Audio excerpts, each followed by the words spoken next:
Chapter 2 Terror by Night.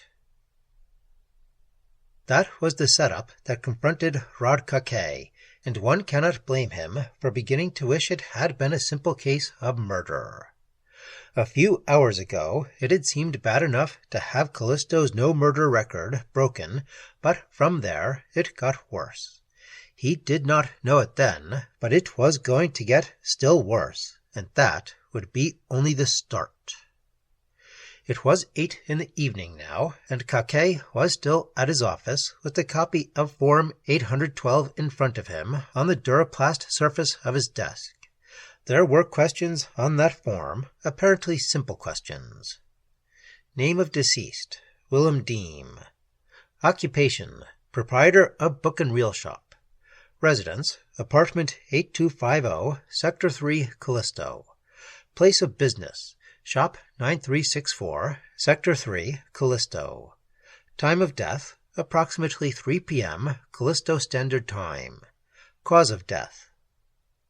Yes, the first 5 questions had been a breeze, but the 6th. He had been staring at that question an hour now. A Callisto hour, not so long as an Earth one, but long enough when you're staring at a question like that.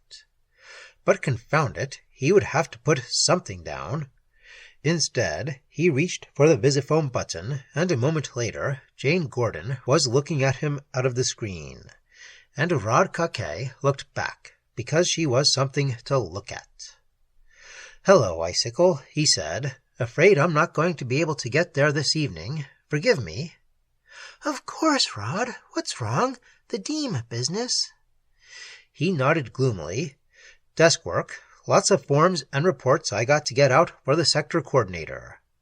"Oh, how was he killed, Rod?" "Rule 65, he said with a smile, forbids giving details of any unsolved crime to a civilian." "Bother Rule 65. Dad knew Willem Deem well, and he's been a guest here often. Mr. Deem was practically a friend of ours." "Practically?" a.k.a. asked. "Then I take it you didn't like him, Icicle." "Well, I guess I didn't. He was interesting to listen to, but he was a sarcastic little beast, Rod. I think he had a perverted sense of humor. How was he killed?" "If I tell you, will you promise not to ask any more questions?" a.k.a. asked. Her eyes lighted eagerly. "Of course." "He was shot," said a.k.a., "with an explosive-type gun and a blaster. Someone split his skull with the sword, chopped off his head with an axe, and with a disintegrator beam. Then, after he was on the utility stretcher, someone stuck his head back on, because it wasn't off when I saw him, and plugged up the bullet hole, and—" "Rod, stop driveling," cut in the girl. "If you don't want to tell me, all right." Rod grinned. "Don't get mad. Say, how's your father?" "Lots better. He's asleep now, and definitely on the upgrade. I think he'll be back at the university by next week. Rod, you look tired. When do those forms have to be in?" 24 hours after the crime. But nothing. Come on over here right now. You can make out those old forms in the morning." She smiled at him, and a.k.a. weakened. "All right, Jane," he said, "but I'm going by patrol quarters on the way. Had some men canvassing the block the crime was committed in, and I want their report." But the report, which he found waiting for him, was not illuminating. The canvass had been thorough, but it had failed to elicit any information of value. No one had been seen to leave or enter the Deem shop prior to Brager's arrival, and none of Deem's neighbors knew of any enemies he might have. No one had heard a shot. a.k.a. grunted and stuffed the reports into his pocket. He wondered, as he walked to the Gordon home, where the investigation went from there. How did a detective go about solving such a crime? True, when he was a college kid back on Earth a few years ago, he had read detective stories.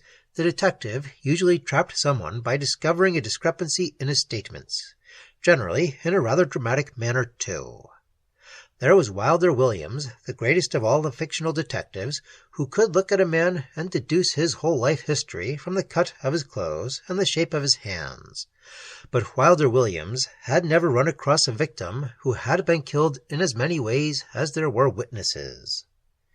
He spent a pleasant but futile evening with Jane Gordon, again asked her to marry him, and again was refused. But he was used to that. She was a bit cooler this evening than usual, probably because she resented his unwillingness to talk about Willem Dean. And home to bed. From the window of his apartment, after the light was out, he could see the monstrous ball of Jupiter hanging low in the sky, the green-black midnight sky. He lay in bed and stared at it until it seemed that he could still see it after he had closed his eyes. Willem Dean deceased. What was he going to do about Willem Dean? Around and around, until at last one orderly thought emerged from chaos. Tomorrow morning he would talk to the medico. Without mentioning the sword wound in the head, he would ask Skitter about the bullet hole Brager claimed to have seen over the heart. If Skitter still said the blaster burn was the only wound, he would summon Brager and let him argue with the medico. And then, well, he would worry about what to do when he got there. He would never get to sleep this way. He thought about Jane and went to sleep. After a while, he dreamed. Or was it a dream? If so, then he dreamed that he was lying there in bed, almost but not quite awake, and that there were whispers coming from all corners of the room, whispers out of the darkness. For big Jupiter had moved on across the sky now. The window was a dim, scarcely discernible outline, and the rest of the room in utter darkness. Whispers. Kill them. You hate them. You hate them. You hate them. Kill, kill, kill. Sector 2 gets all the gravy, and Sector 3 does all the work. They exploit our Corla plantations. They are evil. Kill them. Take over. You hate them. You hate them. You hate them. Sector 2 is made up of weaklings and usurers.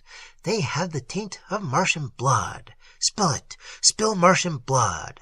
Sector 3 should rule Callisto. 3, the mystic number. We are destined to rule Callisto. You hate them. You hate them. Kill, kill, kill. Martian blood of usurious villains. You hate them. You hate them. You hate them. Whispers. Now, now, now.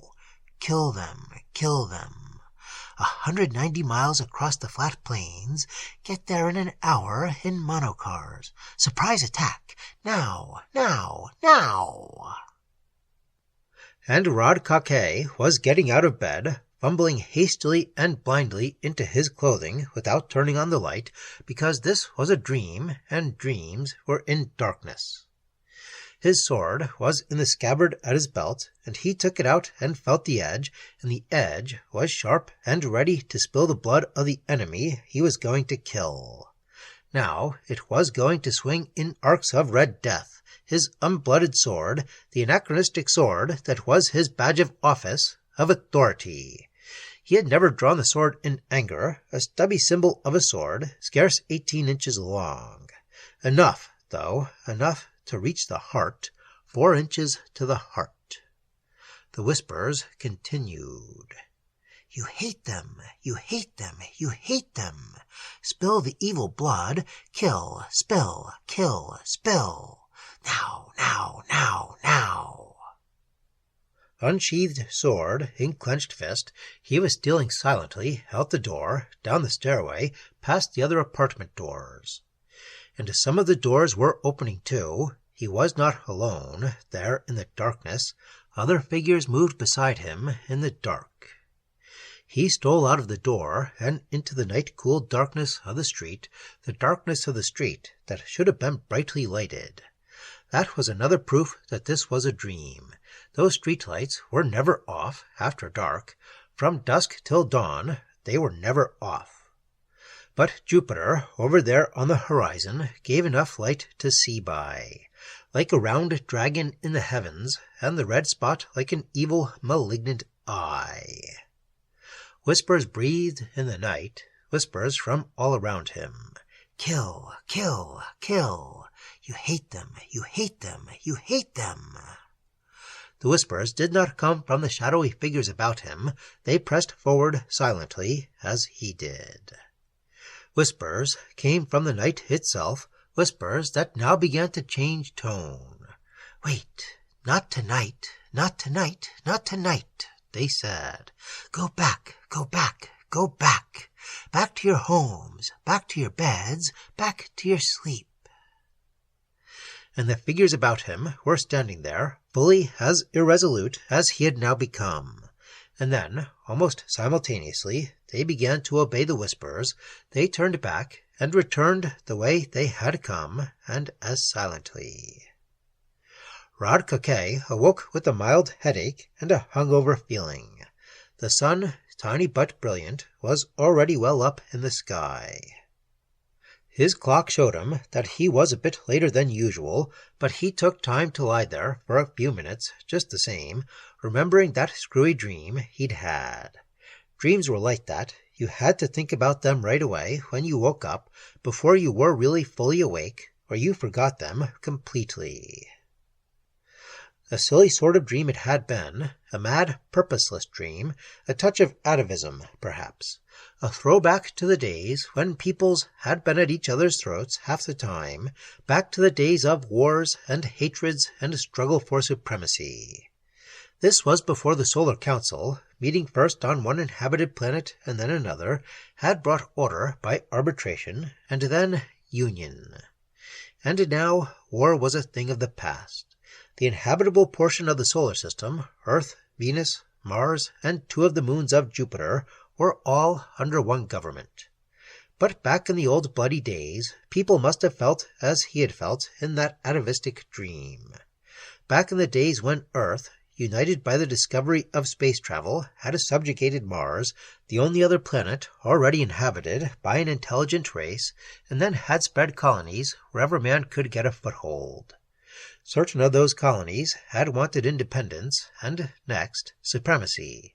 The bloody centuries, those times were called now. Getting out of bed to dress, he saw something that puzzled and dismayed him. His clothing was not neatly folded over the back of the chair beside the bed as he had left it. Instead, it was strewn about the floor as though he had undressed hastily and carelessly in the dark. "Earth!" he thought. "Did I sleepwalk last night? Did I actually get out of bed and go out into the street when I dreamed that I did, when those whispers told me to? No," he then told himself, "I've never walked in my sleep before, and I didn't then. I must simply have been careless when I undressed last night. I was thinking about the Dean case. I don't actually remember hanging my clothes on that chair." So he donned his uniform quickly and hurried down to the office. In the light of morning, it was easy to fill out those forms. In the cause of death blank, he wrote, "Medical examiner reports that shock from a blaster wound caused death." That let him out from under. He had not said that was the cause of death, merely that the medico said it was.